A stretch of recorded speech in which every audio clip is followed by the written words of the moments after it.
तो हेलो प्यारे बच्चों। तो आज मैं आपको कराने जा रहा हूँ केमिकल रिएक्शन एंड इक्वेशन के मोस्ट इम्पोर्टेंट क्वेश्चन।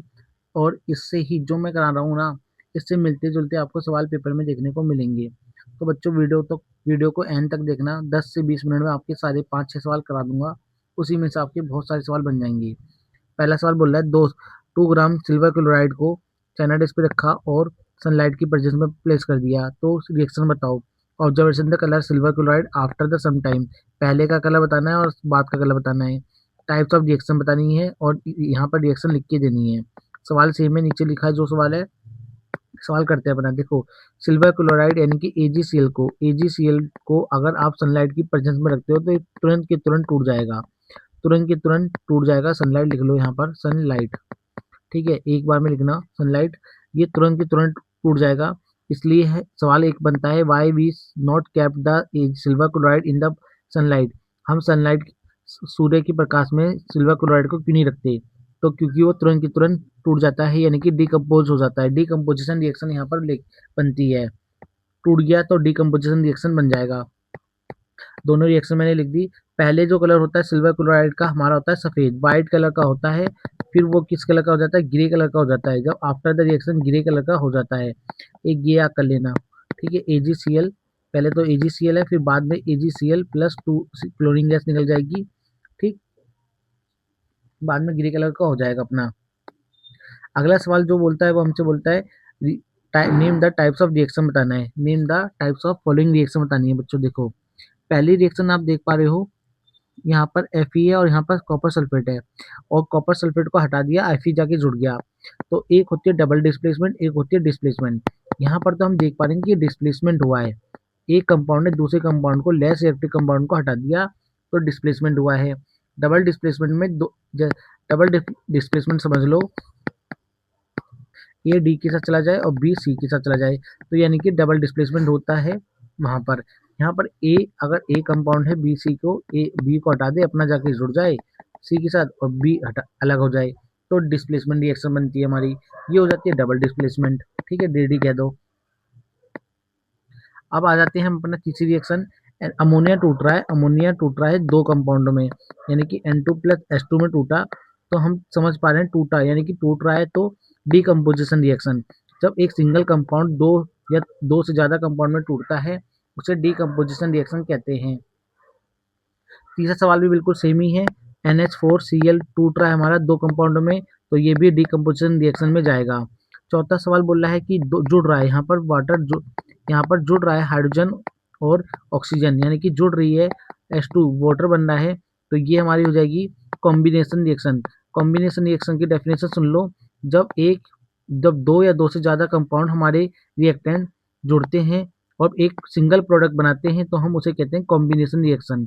ठीक है, तीसरा सवाल देखो। कॉपर ऑक्साइड है, हाइड्रोजन गैस है। यहाँ क्या हुआ? ऑक्सीजन हट गया, कॉपर अलग हो गया और ऑक्सीजन वाटर बन गया, हमारा वाटर बन गया। यानी कि हमारा यहाँ पर क्या हुआ है? डिस्प्लेसमेंट रिएक्शन यहाँ पर हुई है। डिस्प्लेसमेंट रिएक्शन यहाँ पर हुई है। डिस्प्लेसमेंट मतलब कौन सी? सिंगल, एक वाली, डबल नहीं, सिंगल वाली। यहाँ पर हमारा डिकम्पोजिशन रिएक्शन आ रही है लास्ट वाले में।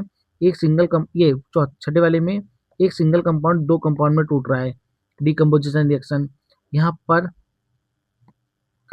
पर एक सिंगल कंपाउंड मोर रिएक्टिव वाले ने लेस रिएक्टिव वाले को हटा दिया और ये हाइड्रोजन गैस अलग हो गई, एक कंपाउंड बन गया, यानी कि यहाँ पर डिस्प्लेसमेंट रिएक्शन होगा।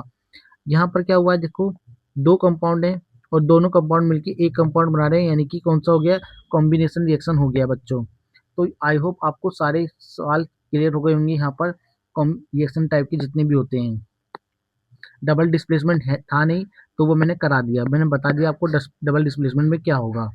अगला सवाल है, देखो।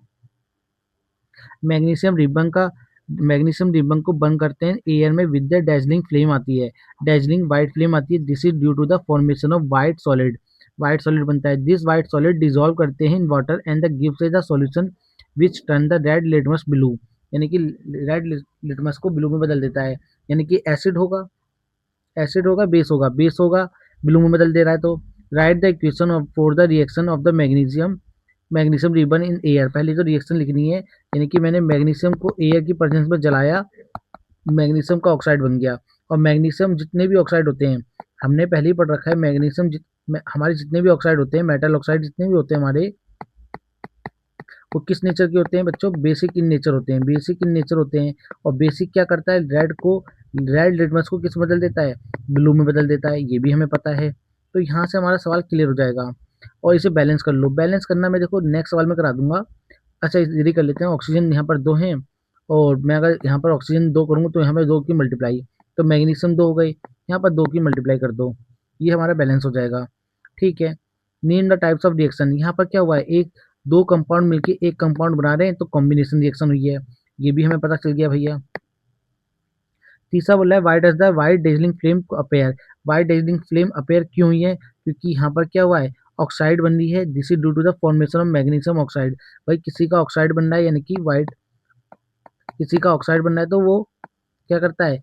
व्हाइट कलर की फ्लेम दे जाता है।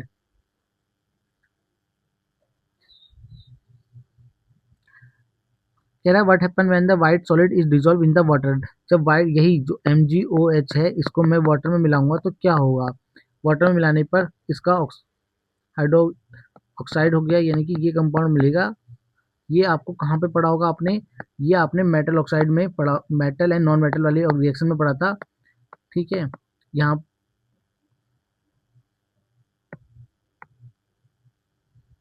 ये हमने पढ़ा था जब हमारा बेस, एसिड और बेस में, कि जब भी हमारा कोई ऑक्साइड होता है वाटर में मिलाया जाता है तो OH आयन बनाता है, OH बनाता है। ठीक है। तो इस प्रकार से ये हमारा कंपाउंड बनेगा।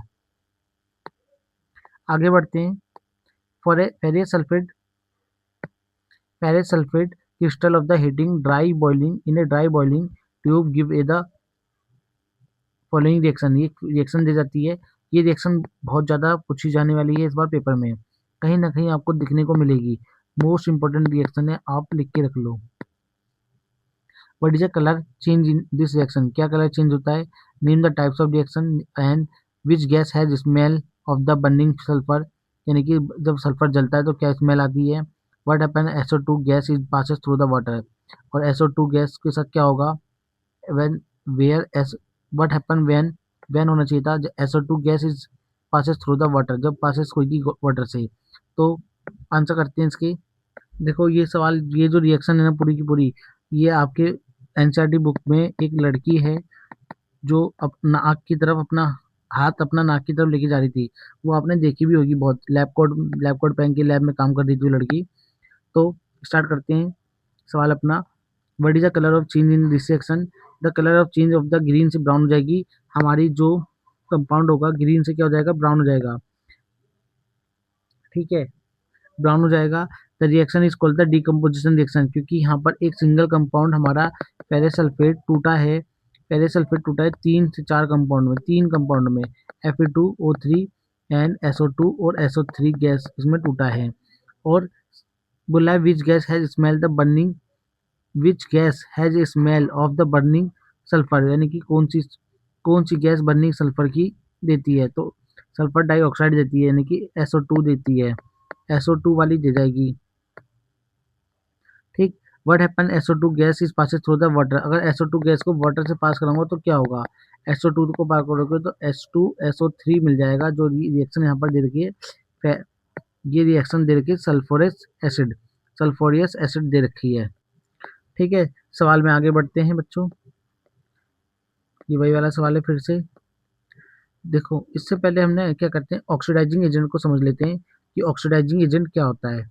ये पेपर में पूछा जा सकता है। रिड्यूसिंग एजेंट क्या है, ये पूछा जा सकता है। मुझे ऐसा लगता है पूछा जाएगा।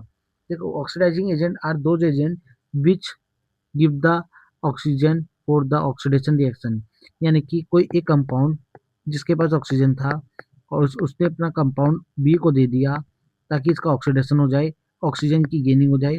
इसने तो गेनिंग कर ली अपना ऑक्सीजन, और इसने अपना गिव अप कर दिया अपना ऑक्सीजन इसने, यानी कि ये ऑक्सीडाइजिंग एजेंट है। ये ऑक्सीडाइजिंग एजेंट है, इसने अपना ऑक्सीजन बी को दे दिया और इसका ऑक्सीडेशन हो गया, और ये ऑक्सीडाइजिंग एजेंट कहलाएगा फिर इधर। ठीक है।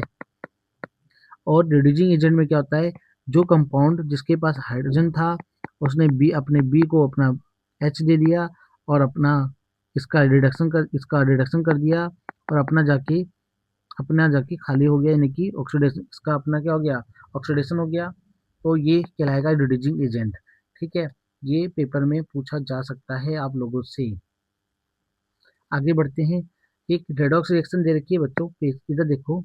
इन a redox reaction if a substance gain the oxygen, एक सब्सटेंस जो ऑक्सीजन गेन करता है, it's have to be oxidize. ठीक है, ऑक्सीडाइज एजेंट कहलाता है, ऑक्सीडाइज कहलाएगा। If a substance lose the oxygen during a reaction it's have to be reduced. तो इन ए रिएक्शन, ये एक रिएक्शन दे रखी है, which substance get the oxidise, कौन ऑक्सीडाइज हुआ है, which substance get the reduce हुआ है। ठीक है, तो किसको ऑक्सीजन मिला है, यहाँ पर ऑक्सीजन मिला है हाइड्रोजन को, हाइड्रोजन को मुझे ऑक्सीजन मिला है, हाइड्रोजन को ऑक्सीजन मिला है बच्चों। और कॉपर ने अपना ऑक्सीजन लूज करा है, तो ये क्या हो गया, कॉपर ने अपना ऑक्सीजन लूज करा है, तो इस ये हो गया रिड्यूज। ठीक है, यही आंसर होगा। ठीक, कॉपर ऑक्साइड बोल सकते हो, और H2 गेट द ऑक्साइड हुआ है क्योंकि इसे ऑक्सीजन मिला है। ठीक है,